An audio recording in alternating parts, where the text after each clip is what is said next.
Here we want to find the partial fraction decomposition, and we see our denominator has a linear factor and a quadratic factor. We would try and factor the quadratic, but it won't factor. So with an irreducible quadratic, we're going to set this up, and we're going to have one fraction with the linear factor as a denominator, and then we're going to have another fraction with the quadratic factor as a denominator. And remember, when we have an irreducible quadratic, we need two terms for the numerator, so bx plus c.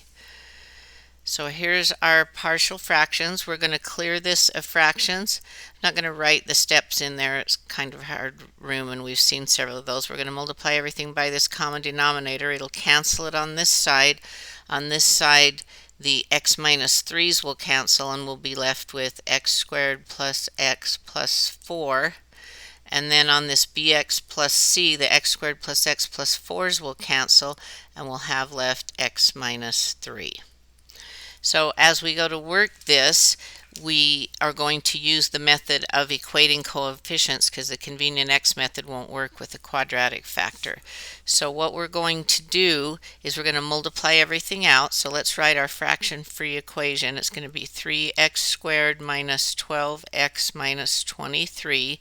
And that needs to equal, I'm going to distribute this a to each piece of this.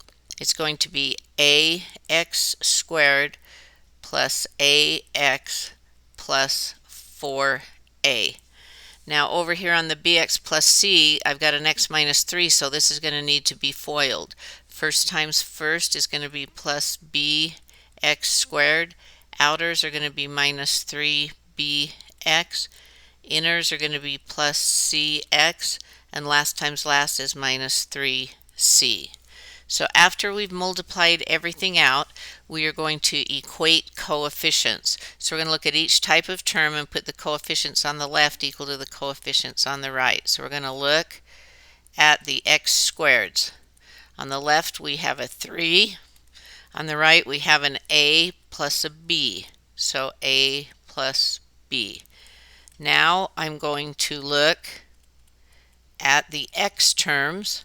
On the left, I have a negative 12. On the right, I have an a minus a 3b and plus a c that are all coefficients of the a term. So a minus 3b plus c. And now I'm going to look at the constants, so the ones that don't have an x. On the left, we have negative 23. On the right, we have 4a minus 3c. So 4a minus 3c. So by doing all of that, we have a system of equations that has 3 equations and 3 unknowns. So that's one of the reasons we learned augmented matrices, so we can use them in things like partial fractions.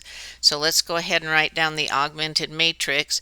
The constants are on the left here. I'm going to put them on the right. I'll augment it on the right. So let's do the coefficients. We have 1a and 1b and no c's for the first equation, and that equals 3. The second equation, we have 1a minus 3b, 1c, and that'll equal negative 12. And the last equation, we have 4a, no b's, minus 3c's, and that will equal negative 23. Okay, so we have our augmented matrix. We're going to do elementary row operations, and we are going to try and turn this into the identity here on the left side, and then we'll have our solution. So first of all, I need a leading 1 right here, and I have it, so I'm going to leave that row alone, but it'll be my tool to zero out the rows below it. So in order to do that, I'm going to do row 1 minus row 2. So 1 minus 1 is 0. 1 minus a minus makes a plus 3, so that's going to be 4. 0 minus 1 is minus 1, and 3 minus a minus makes a plus 12, so that one's 15. Now I'm going to do negative 4 row 1 plus row 3. So I've got negative 4 times 1 is negative 4, added to 4 is 0. Negative 4 times 1 is negative 4, added to 0 is negative 4. Negative 4 times 0 is 0. Added to negative 3 is negative 3. and negative 4 times 3 is negative 12, added to 23, be negative 35. So there's my next matrix, and I have the first column like I need it. And now as I move over to work on the second column, I need to get a leading 1. So in this step, I'm going to leave the first and third rows alone, and I'm just going to work on changing this middle row to get my leading 1. So I'm going to do 1/4 row 2. That's going to make that 0, 1, minus 1/4, and 15/4. And then I'm not changing in this step my other row. This was just to get my leading 1. So I'm just going to copy that row down. All right, so we're going to do the next matrix, and I'm going to use this leading 1 as a tool to zero out above and below it. So in this step, I am going to do, let's just do row 1 minus row 2, and that will do it. So row 1 minus row 2. So 1 minus 0 is 1, 1 minus 1 is 0. 0 minus 1/4 is positive 1/4, and then 3 minus 15/4. 3 is 12/4 minus 15/4, so that will be negative 3/4. Okay, so we're going to leave the middle row alone because that was my tool row to get the others. So I'm just going to copy the middle row down. So I'm going to do 4 row 2 plus row 3, and actually if we looked over at this previous matrix, there's row 2 multiplied by 4, so I can just add these two rows together. So 0 plus 0 is 0, 4 minus 4 is 0, negative 1 minus 3 is going to be negative 4, and then 15 and a minus 35 is going to be negative 20. All right, I now have both the first column and the second column like I want it, and I need a leading 1 in that last row. So this step will be to get the leading 1, so I'm just going to copy the other rows down while I get that leading 1 in the third row. So here's my other two rows, minus 1/4 and 15/4, and now I'm going to do negative 1/4 row 3. That's going to be 0, 0, 1. And if I did negative 1/4 here, that's going to make that 5. So negative 20 divided by negative 4.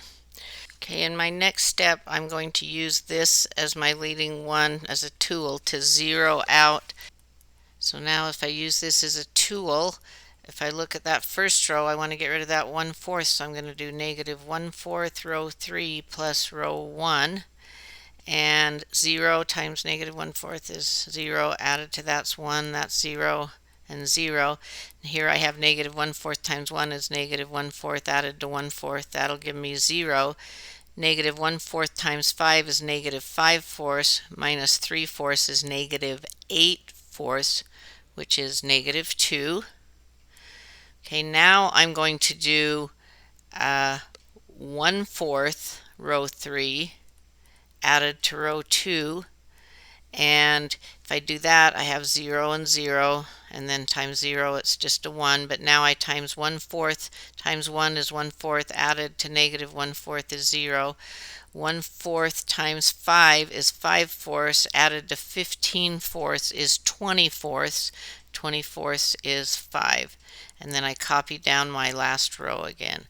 I now have it in our REF, and so I know that A must be negative 2, B must be 5, and C must be 5.